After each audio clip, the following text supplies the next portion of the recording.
How to fix Instagram try again where restrict certain activity easily and fast in less than 1 minute. Hello guys, so all what you have to do to fix this problem is very easy. Just open the settings on your phone and then it will take you to this page. As you can see, all what you have to do is scroll down and go to the apps option here and then go to the top, click on apps again, and after you click on it wait a few seconds until it show you those apps on your phone. Scroll down until you find the Instagram.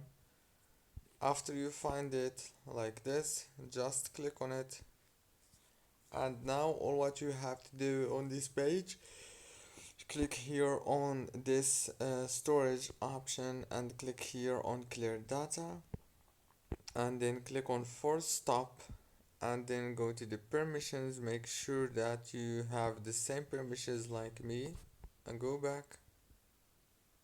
And now restart your phone, reopen Instagram, and congratulations.